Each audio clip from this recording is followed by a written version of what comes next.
Olá, meu irmão, minha irmã, seja bem-vindo ao canal Descomplicando o Espiritismo. Aqui é o Paulo. Se você ainda não é inscrito, por favor, se inscreva, clique no botão do sininho para receber novas notificações. E hoje, por falar em tema Descomplicando o Espiritismo, vamos falar um pouquinho sobre a lei de justiça ou de ação e reação. Sempre nos baseando na doutrina espírita, sempre nos baseando no aprendizado que o Livro dos Espíritos nos fornece. A intenção desse vídeo é fazer um apanhado geral muito rápido.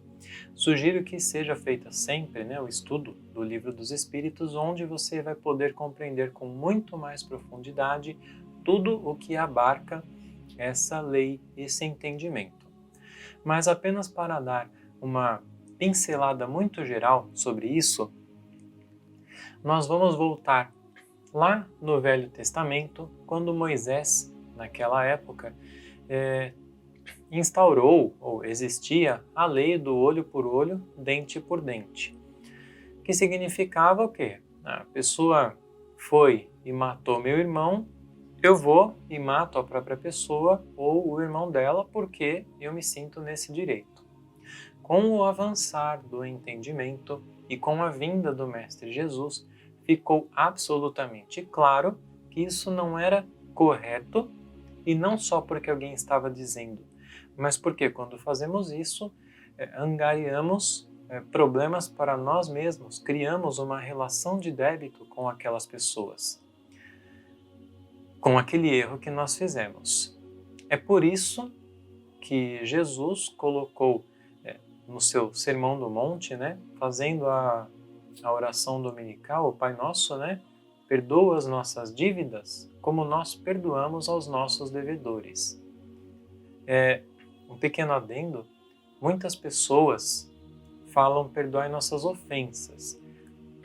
Não que seja um problema isso, não estou falando isso, que seja errado, mas o texto original, do hebraico, significa dívidas, perdoai nossas dívidas, porque nós criamos débitos que Deus perdoa à medida que nós perdoamos os nossos devedores, à medida que nós trabalhamos sobre ela. Bom, muita gente quando entra no Espiritismo ouve falar sobre a reencarnação e acaba fazendo uma associação com aquela ideia do karma, que é uma palavra indiana, como se o karma, como se a reencarnação fosse também um olho por olho, dente por dente. Ou seja, nós caímos na falsa ideia de que se hoje falando de forma bem simples, se hoje eu chuto um cachorro, amanhã eu nasço sem perna. Se hoje eu falo mal das pessoas, amanhã eu nasço sem voz. E não é bem assim que funciona. A lei divina, a lei de justiça, na verdade, ela é muito mais profunda, muito mais ampla do que tudo isso e não pode ser dividida, não pode ser explicada de uma forma tão simplória, vista de uma forma tão simplória assim. Ou seja, nós não podemos fazer como muitos espíritas fazem, olhar uma pessoa na rua que está passando uma necessidade e falar, ou uma dificuldade, e falar, tá vendo, ela está passando essa dificuldade porque é culpa dela, porque ela, hoje ela não tem uma perna porque ela chutou cachorro na vida passada. Nós não podemos e nem devemos fazer isso, tá bom? O que nós precisamos compreender sobre essa lei é que, à medida em que eu faço mal, que eu erre, muitas vezes até por uma falta de estruturação de fé, de conhecimento, eu erro. Digamos, eu já dei esse exemplo em outro vídeo, digamos que eu roube hoje o dinheiro de um homem na rua. Parece um ato muito simples. Pode ser que eu esteja passando fome e eu roube porque eu acho que eu tenho esse direito, eu preciso comer. Ao fazer isso, esse homem, esse único dinheiro que ele tinha, ele é pobre, ele tinha esse único dinheiro para comprar remédio para a filha dele, para a esposa dele. Ele ficando sem esse remédio, a esposa ou a filha falece, desencarna, ele fica com uma raiva tremenda de mim, ladrão que fez isso, e se cai em desesperança, cai em lamentações, e por não ter uma estruturação, pode chegar de repente a se matar. Quanto que isso acontece, né? Você consegue pensar na sua cabeça, consegue imaginar qual seria o tamanho da minha culpa ante a mim mesmo? Não que Deus me culpe, eu mesmo, chegando do outro lado, passei uma vida esquecido, não penso em nada disso, eu estava agindo pelo crime. Chego do outro lado, ou numa vida mais à frente, onde eu começo a ter um pouco mais de conhecimento, de entendimento, e isso passa a falar mais alto comigo, eu entendo aquilo, eu percebo essa culpa. Só isso já é o suficiente para eu olhar para trás e falar, meu Deus, olha o que eu fiz com esse simples erro. Eu acabei com a vida de uma pessoa, com a vida de uma família, eu acabei com uma família e vai saber qual a extensão desse dano total. Quando nós colocamos isso na conta, nós olhamos e falamos, pelo amor de Deus, eu preciso corrigir isso, porque a culpa, quando eu a percebo e entendo, é muito grande.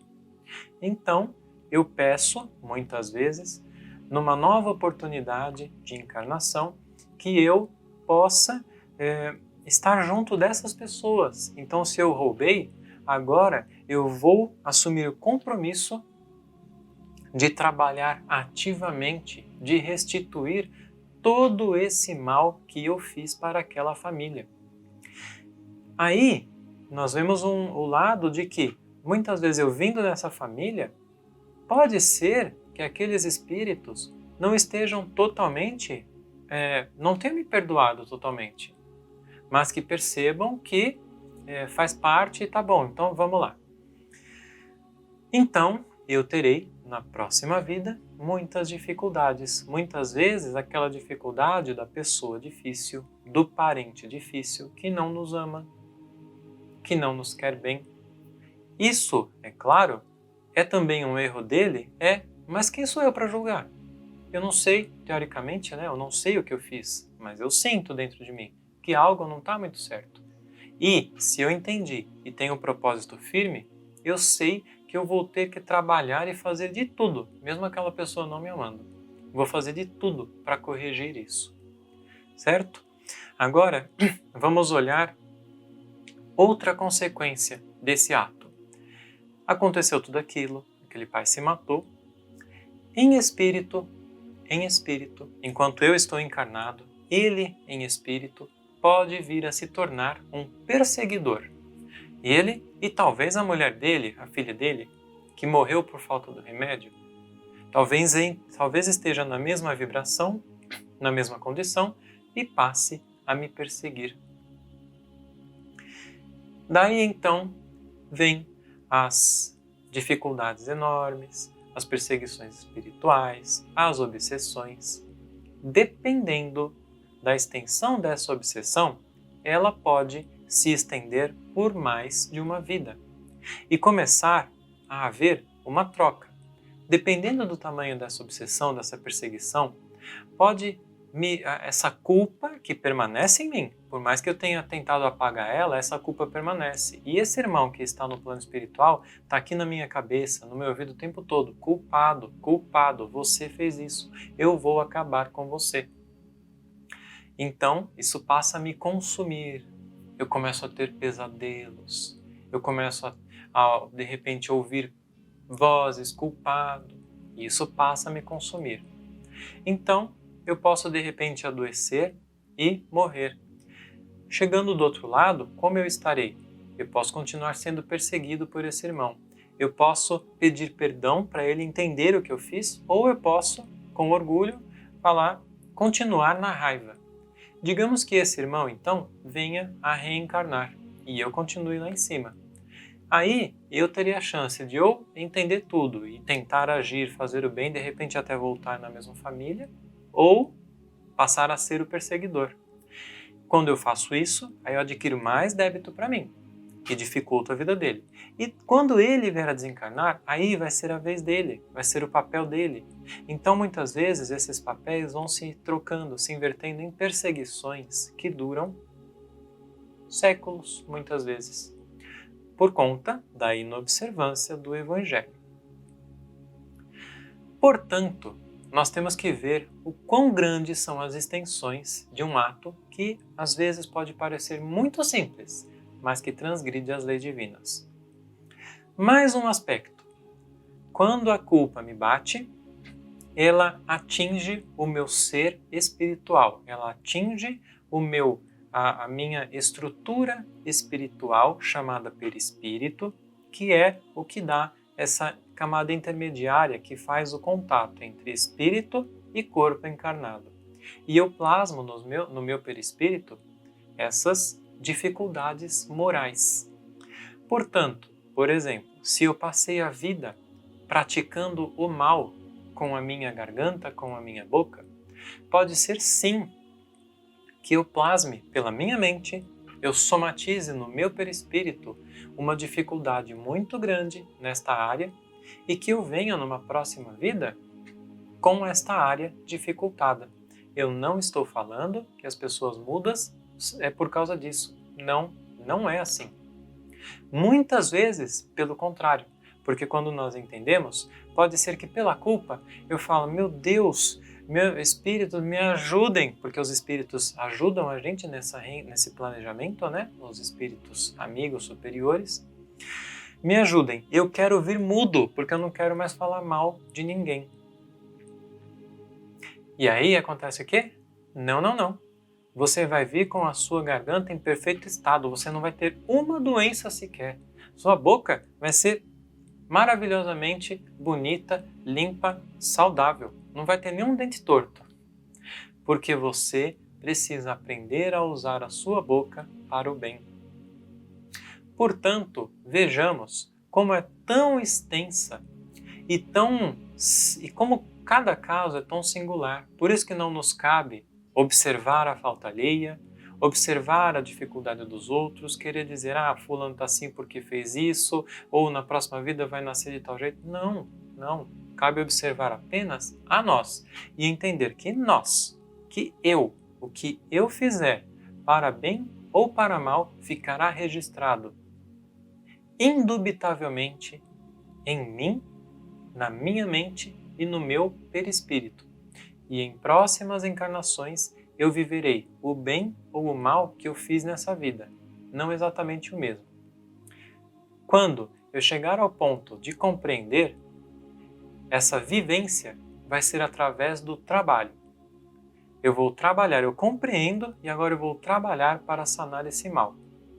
Enquanto eu não tiver compreendido, essas virão dificuldades, virão vicissitudes em minha vida que vão tentar me fazer enxergar e dar valor à vida, ao meu corpo, ao bem, ao Evangelho. Deu para dar uma leve entendida? Se faltou alguma coisa, se ficou alguma dúvida, por favor, deixe nos comentários. Que Deus, que Jesus te ilumine sempre, ilumine a sua mente neste momento, seu ambiente mental, seu ambiente do lar, sua família. Não esqueça, nós estamos sempre juntos de outros espíritos, nós nunca estamos sozinhos e nós atraímos para nós o que nós somos e o que nós pensamos. Mas o nosso anjo da guarda, nosso espírito protetor, está sempre, mesmo quando a gente está na pior situação, caído, fazendo mal, ele está sim querendo colocar bons pensamentos, boas intuições, nos levantar e ajudar a gente a mudar de vida. Lembre-se sempre disso e crie essa afinidade com esse irmão. Um grande abraço e até o próximo vídeo.